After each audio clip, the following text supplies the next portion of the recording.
We are starting trigonometry today, and that sounds super complicated, but it's really just another way to solve right triangles.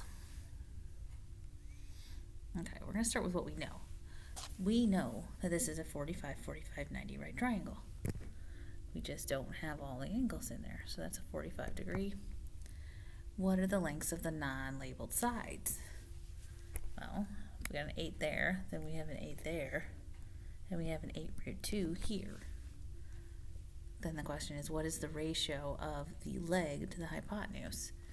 So leg over hypotenuse, so that would be 8 over 8 root 2. And then we're going to simplify that, divide both of those groups by 8. So it's 1 over 1 root 2, which is just 1 divided by root 2. Okay, if we look at the next one, it's another 45, 45, 90. What are the lengths of the unlabeled sides? Well, if this side is 10, the hypotenuse, that's the hard way. We have to do it a little bit backwards. Got x root 2, where that's the 10. And then we have to divide by root 2. So it's actually 10 divided by root 2. And after you rationalize that, it's 10 root 2 over 2, which is equal to 5 root 2. Okay, so both of these missing sides are 5 root 2. What's the ratio of this leg to the hypotenuse? Well, 5 root 2 over 10.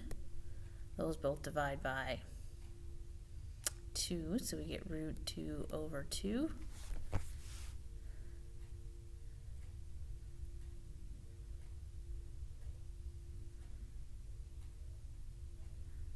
I want to go back a step.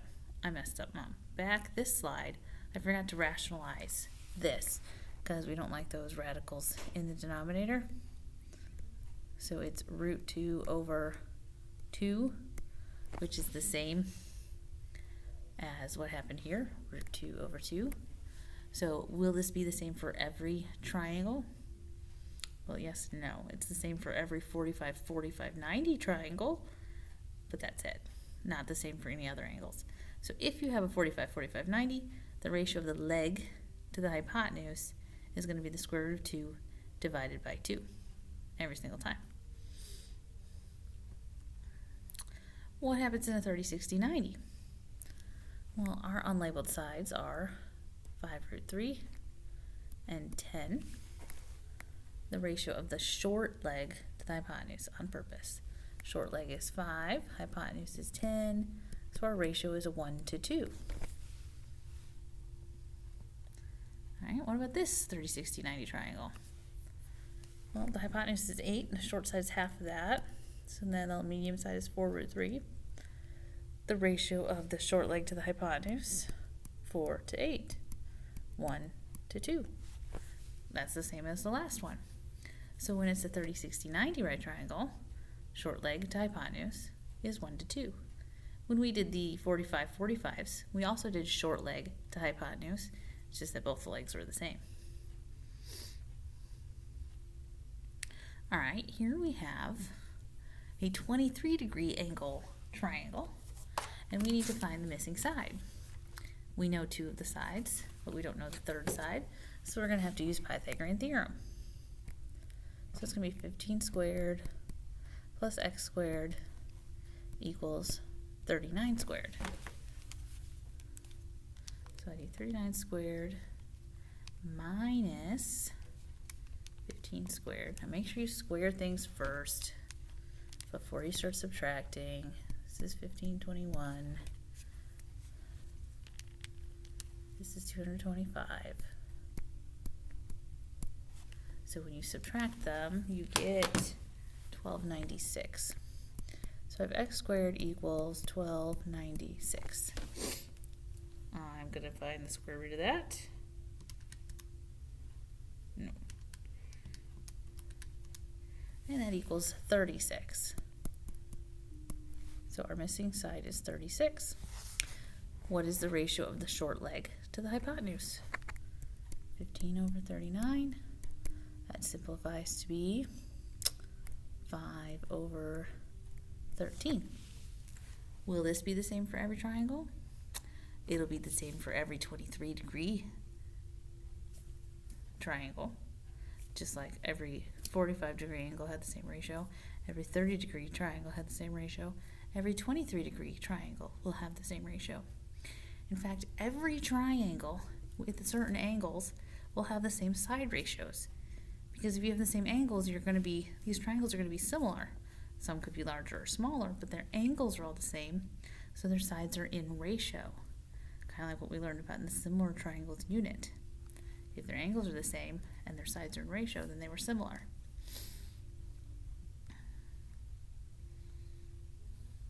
Okay. We have a large right triangle here, and we have this symbol down here. This is called the theta symbol. If you're handwriting it, it looks more like that. It's not a straight line, it's kind of a curve. It is like X or Y. It stands for an unknown quantity, but we generally use them for angle measures. So this is an unknown angle measure, theta. Theta determines how we're going to label these sides. If this lower right-hand angle is theta, then the side it does not touch is called the opposite side. The side that it does touch is called the adjacent side. And the hypotenuse is always the side that doesn't touch the right angle. It doesn't matter where theta is, the hypotenuse is always the one that does not touch the right angle. If theta moves, then our side labels change. Notice hypotenuse stayed the same, but opposite and adjacent switched when theta switched to the other angle. Now you're not ever going to see theta down here because that's the 90. So we know that one. Theta is an unknown angle.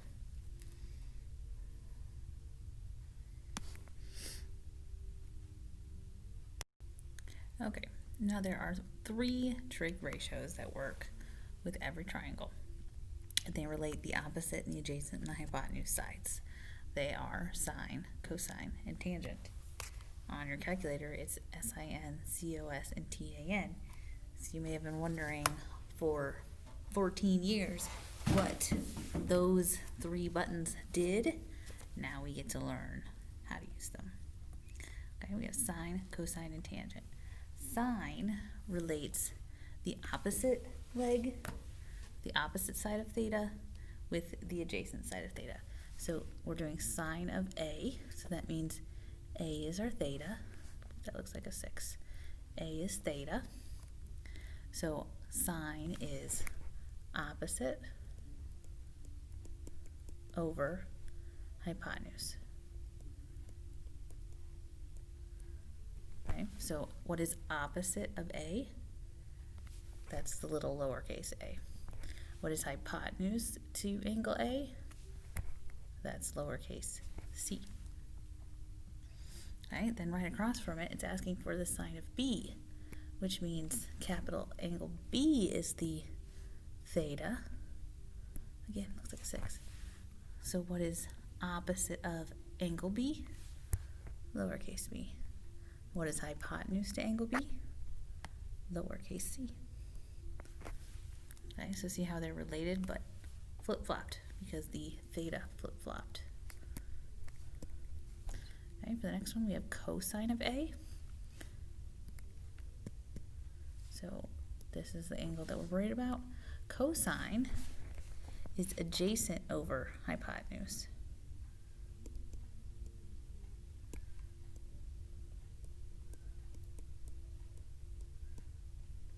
Sorry for the handwriting. Adjacent over hypotenuse. So what's adjacent to angle A? That would be side B. And what is hypotenuse to angle A? Side C. If we switched cosine B, so now we're looking at this angle.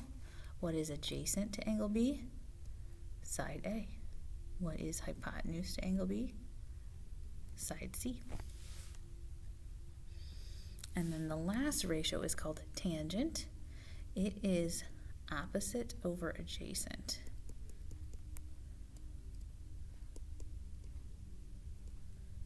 Adjacent. Opposite over adjacent. So if we're doing tangent of A, what is opposite of angle A?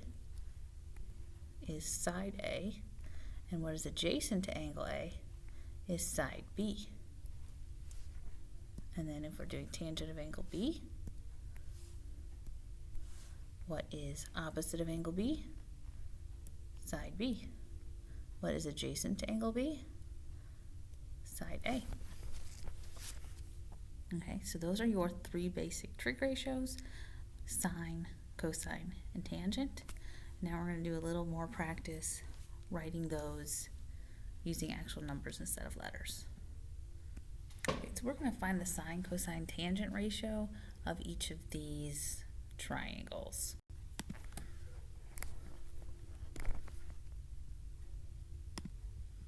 Okay, trying to hide that.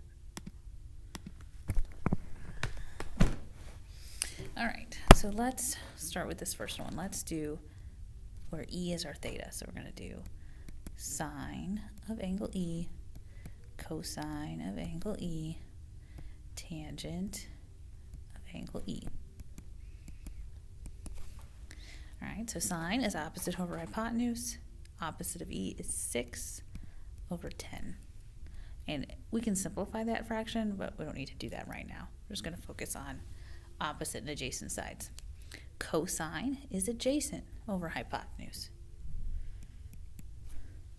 Tangent is opposite over adjacent. Okay, now let's look at angle F as our theta. Do blue. So it's going to be sine of F, cosine of F, tangent of F.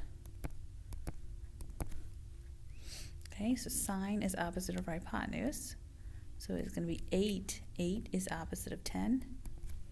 Cosine, adjacent over hypotenuse, 6 over 10. And tangent, opposite over adjacent, so that would be 8 over 6. So notice how those relationships are happening. Sine and cosine kind of flip, those flip, and then your tangent flips. Okay, let's take a look at number 2. Let's start with P. Sine of P, cosine of P, tangent of P. Sine is opposite over hypotenuse. 15 over 17. Adjacent over hypotenuse. Opposite over adjacent. All right, and then we'll do the same thing for Q. Sine of Q, cosine of Q, and tangent of Q. Not theta, tangent of Q. Sine is opposite of hypotenuse. 8 is opposite Q. Cosine is adjacent. 15 is adjacent to Q. Tangent is opposite over adjacent. 8 over 15. Okay, so you kind of see how those work out. Feel free to keep practicing those the rest of the 4 on this page. There is a Delta Math assignment associated with this where you're doing just that. You're identifying what's opposite over what's adjacent, depending on whether they ask for sine, cosine, or tangent. There is a timer to it, so it gets a little frustrating, but just stick with it. You'll get faster and faster and faster the more you practice. All right, I will see you last 10 minutes of class.